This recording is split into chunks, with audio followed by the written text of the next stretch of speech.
DNA-TVISION, man. I got somebody special with me today, man. Mr. Cooper, what's going on, buddy? Oh man, nothing much, man. Just happy to be here, man. It's cool to be here. Trying to do the most. Doing the best, but trying to do the most. Doing a bunch of working, huh? Bunch of work, man. Every area, man. Let's get right off into it, man. What's your earliest childhood memory? My earliest childhood memory is moving to Beaumont from Houston. What area you moved to? To the Pay Arch. How old were you? Where? Yeah, about 4 years old. I can remember going to Sutherland. The first day of school, going to Sutherland. Sutherland. They done tore Sutherland down, huh? Yeah. It's, so y'all stayed with about Zumos or something? No, we stayed on the boulevard across from the funeral home. Okay. It was a Butler, the vet. Okay. Yeah. Okay. I remember when they built Sunlight Manor. Okay. So Sutherland was what? First kindergarten through fifth? Nah, it was just Head Start. Okay. Yeah, I went to Price, then Blanchard from there. Yeah. So who was it? Your mom, your brothers, your dad? Yeah, or was that? that was our homestead right there, right on side of where Mouton's at. Mm-hmm. That lot right there. Yeah, that was our homestead, and it was my grandfather worked for C.L. Sherman way back in the day. But that was the homestead. We had the garden and all that stuff out there. Oh, itchy okra. So it was you, your mom? You got any brothers, sisters? Yeah, well, my two older brothers and my older sister passed. I got two younger sisters. One in Dallas and one in well, she in California, well, she in D.C. Yeah, that's two younger sisters. So what the relationship was like with you and your mom growing up? How was that? Oh, it was extra special. My mama taught me a lot. Mm-hmm. You know, a lot of things that my pops wasn't there to teach me. She figured, man, where we coming up at, it's kind of tough. So, I mean, from shooting dice and playing spades, you know, and everything in between that, you know, how to count and how to count money, you know. So who you ran with at Southern, if you remember, if you can go back that far? Man, I still remember, like Shannon Young. You know, we went to school all the way up since then. I can remember Shannon, Chad Thomas. I can remember them. That's from when you Southern. went to after Southern. Where you went to? Even after from Southern? Southern. I went to Price and Price, yeah. Yeah. Yeah, we went to Price, Marlon Cooper. Actually, by the time we got in third grade, me and Marlon Cooper was like best friends, man. Okay. We used to walk from Tripe City to Blanchard if we didn't catch the bus with Mr. Albert, you know. Yeah. Mr. Abbott. Mr. Albert, how's your wife? Man, explain them days back then, man. How was it as a child, man? Oh man, we was dirt poor, but we didn't know. You know, it was really, man. Life was in a nutshell, it was kind of better. You can borrow a cup of sugar from your neighbor. You know, everybody played in the neighborhood. I mean, everybody knew each other. We knew our neighbors. You know, a lot of people talk about the whippings. We weren't getting a lot of whippings, but you know, but you couldn't just act up in front of nobody's mama. If you had a problem with somebody, you just had to swing it out. You couldn't run home. You know, you can't run home. That's gonna be two whoopings you get. You better take that whooping out there. But man, from the youngest to the oldest, everybody, like I say, knew everybody, looked out for each other. We had family in the tiers too. You know, in the tiers. So kind of grew up in the tiers too, because you know, Mama had to work. So I went to Oldham and stuff and Blanchard, so we would just walk right there to the tiers. So that was what, sixth grade? Sixth grade where you went? 6, 7, 8? Yeah, since third grade. Yeah, I went to Oldham 6, 7, and 8. Yeah. Went to Oldham then. So who was your partners then? The same ones from Price? Basically the same ones, you know. I picked up a couple, maybe like Lukey, Scoob and them. Yeah. I met them. Me and Martin met them like in third grade. You know, when basically Price changed from, I don't know how they really redid the schools, but I met like Scooby and all them in like third grade, Busky and Butchie and just all of them. They went to Blanchard, Lil B, and all them. So we was all pretty cool. And whoever was in the tiers, you know. Yeah.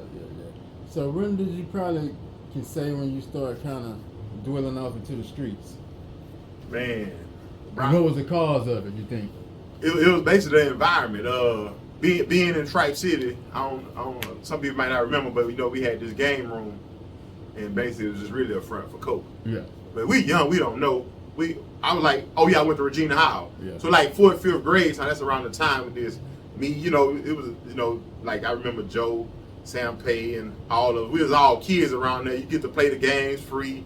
and everything. You know, I know, and so then, but I kind of understood better than a lot of the kids what was going on, and then, you know, people in my family was in it, in the whole ring, and so a lot of things was explained to me. You know, like, nah, don't. You know, you see some sugar on the counter, you gonna taste it. They say, "No, don't taste that sugar, but that ain't sugar." Yeah. I'll tell you a crazy story from like when I was in GT classes, gifted and talented classes, and so I'm the only one that look like me in the class anyway. But we reading the book. I just told the story to somebody. We reading the book. This how long it been entrenched in me. It's like 4th grade, so we reading in social studies, and because you know, I just wanted to be even more than all the white people around me. Yeah. And that's all in here. So I gotta really shine. And so I always want to read. And so we reading about sugar cane, but every time the book say sugar cane, I kept saying cocaine. And so, you know, that's a crazy memory too, though, you know. But yeah, it's been for a long time, man. So high school. I went to Millbrook a couple of days, and then I went to Central. Central. What was the switch? Well, my mom and them moved. We moved from Tri-City from our Waverly to Old Town, and so that was the thing. And still in 8th grade, I still went to Oldham. You know, they just drove me to school every day. But I got in a little trouble like the first or 2nd day of school. I was a fighter because, you know, we was poor, and you know, kids cruel. So you got no, you gonna get talked about, and you know, sometimes you don't feel like getting talked about. So, you know, I had an altercation like the first or 2nd day of school, and so they said, well, y'all don't live here anyway. You got to go to Central. So I went to Little Central. What that changed? What that world was like? Like culture shock. You know, before I even came along, the North and the South wasn't cool, and so, you know, going over to Central, the only thing was it was the people in the South End, because my people from the South End, so I knew people, and you know, like Spud and a couple other people, I knew them, they went there, but you know, I had to have time to meet them and see where they was. Before that, I didn't know not one person, you know, and, but it was like a major difference. But at the same time, it really wasn't the same, because whatever my struggle was, you know, being in the hood, from the hood, poverty, and whatever else, it was in every neighborhood, you know, every black neighborhood. So, yeah, but it was a big change for the friendship landscape. You wasn't having kids then? How old did you have kids? Yeah. Well, I was in the 12th grade when I had my first son. Yeah, I was in the 12th grade. You remember what that was like, or your mindset? No, you wasn't there yet. I was a super gangster. Yeah. I had goals. So what was going on then? Man, just you know, got basically young. Yeah.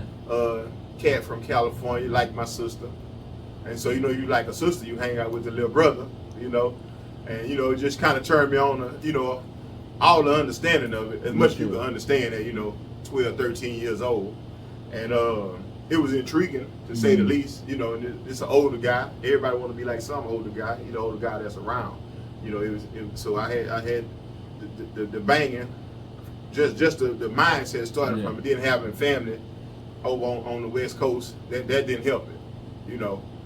And so just kind of got involved in that, and the understanding, or what I thought was an understanding, you know, and running with it, you know. Did you take a fall from that? Did you go down for that? Yeah, basically, yeah. When you left? In the 90s, the late 90s, yeah. So while you was inside, what your mind going through, man? What you dealing with in there? I felt dead, really. I felt like I was unproductive. Yeah. You know, so being in there unproductive, but you know, you don't go out on the yard and show it. You know, when you're on the yard, you know, was it age or things you was going through that was changing, or just you was just? No, life was basically passing me by. Like I didn't get locked up early as a teenager and all that, so I'm a whole grown man. Yeah. You know what I'm saying? I'm grown and locked up, like, man, and so I don't have this head start. Not that we need a head start being locked up, but you know, coming in here during this time. So I really was a dude who I knew how to respect other people and what they got going on, and so I didn't have a lot of problems. But I'm also a dude. I got standards. Yeah. You know, right. I don't. It's a couple things I don't beg for. Respect is one of them, because I automatically give it to people. You don't have to respect yourself for me to respect you. You know, And so that was my only thing, you know, in there, free in the streets, is basically, you know, just let me do my thing, and I'm gonna let you do your thing. And so being in there, man, it was crazy. It was situations, you know what I'm saying, that everybody go through being in there, you know, having kids, and so I can't contribute to them. How did y'all, did you maintain a relationship? Did you see them, or did you pick it back up after you got out? Yeah, because you know, it was more than one trip. Gotcha, and so I remember at first they just thought I was at school when they was little. That's what we were told. And so, you know, they didn't like school because, you know, when Daddy go to school, he ain't coming home for a while, you know. Yeah, he ain't but a long time. Right, yeah. But the relationships were strained, and a lot of relationships just got better when they became adults. You know, they basically adults. Yeah, I got a group of teenagers now that is different because I ain't never been locked up in their life, you know. And so they know me in a different way than the older ones. You know, they missing. They counted like 15 years. They say out their life. You know, I ain't counted that much, but they keep it count. Yeah, exactly. I like my 10, like now my 15, brother. You know, but that's what's up. Yeah. Man. So I'll be checking y'all. So what you on now? Spirituality, religion. Take me through that because I see you done. Right. Yeah. Basically, I'm on culture, and so my thing. I used to be a pastor. You know what I'm saying? I spent about 10 years being a Christian pastor, but prior to that, back in 1998, you know what I'm saying, I just got into the Torah, you know, but nobody doing it, so it's just something I was doing. I got into studying. I didn't study, you know, a lot of things, the Egyptian and Tibet Book of the Dead, you know, just so a lot of things all the way in between there. And but one thing that was always missing was, you know, where I fit culturally. Yeah. Because, you know, even as a so-called Christian at the time, it's like he was always asking me to give up my culture. You know, like you can't have your culture. So, you know, I'm like, it don't fit like that. Yeah. And so really searching for my culture, you know, I find the Torah, I find the Israelites. You know, I ain't in total agreement with the so-called black Hebrew Israelites, if you're just looking at it by their name. But there's a lot of things we agree on. You know what I'm saying? And so just tracing my culture through Haiti to West Africa, you know what I'm saying, to the Igbos, and like, boom, here it is. And so this day culture, you know, in so many ways, the Arab people and everything. So in these ways, and so what I'm on is basically a Torah lifestyle without the ritual. Okay. You know what I'm saying? I'm not in the rituals, period, because, you know, I'm not a priest or whatever. I just say that's for the priests, you know. But when I studied it, it's a way for a community to live. Yeah. At the end of the day, it's just a way for a community to live. You know what I'm saying? Things as simple as, if I see you in a precarious situation, just help you out. That to me, that's what loving is. If you know what I'm saying, if I see your child, your brother, even if it's your pit bull, way off over there in a bad situation, if I can grab and help him out the ditch, then that's what I'm gonna do.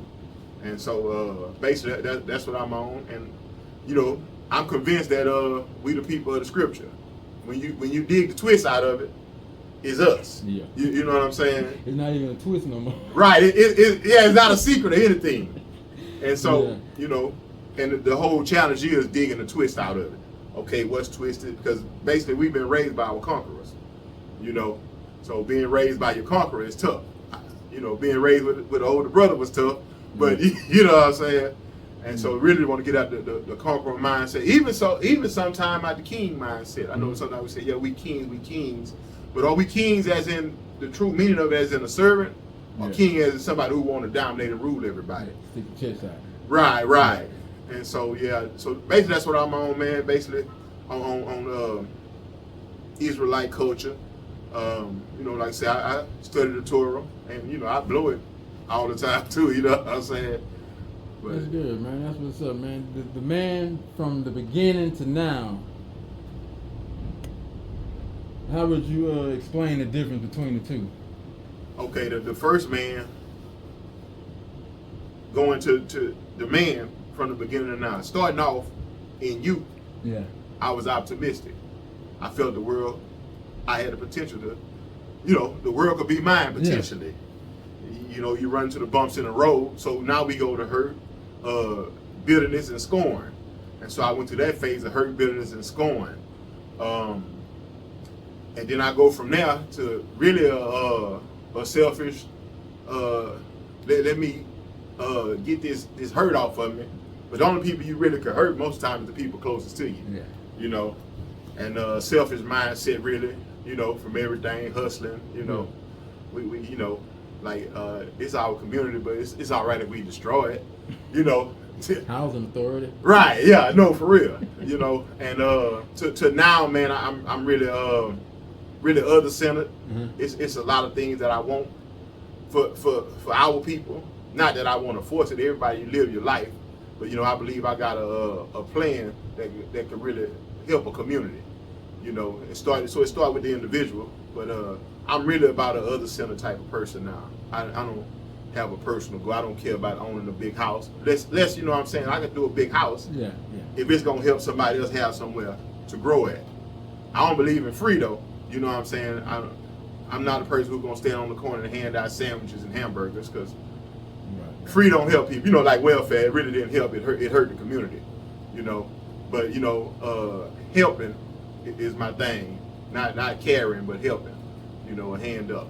And so that's the real from one place of optimism to now it's still a place of optimism. Yeah. You know. Hey man, this is a good damn interview, man. I'm glad you stopped by. But before you leave, man, leave a message to the youth, man, our brothers, man. What would you tell them, man? Man, to the youth, man, you way bigger than what you got going on, man.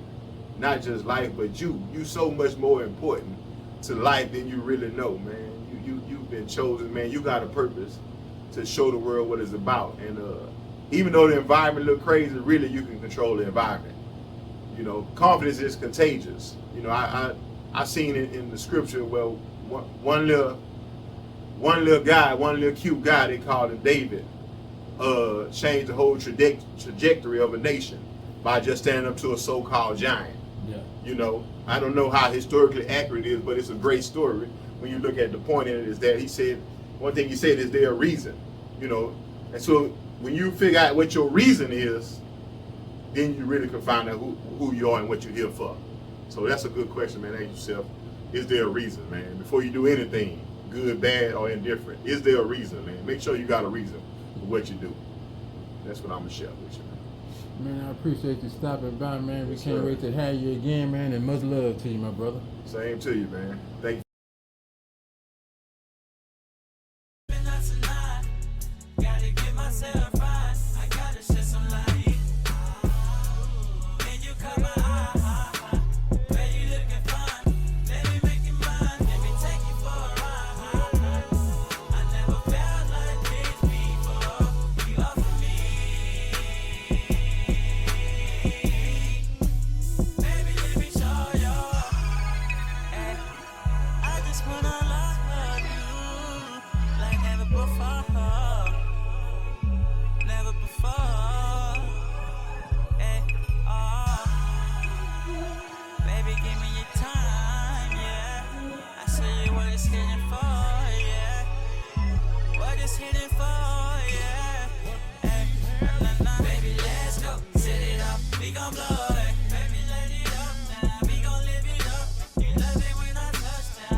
Only thing you should know, I'ma love you head to toe.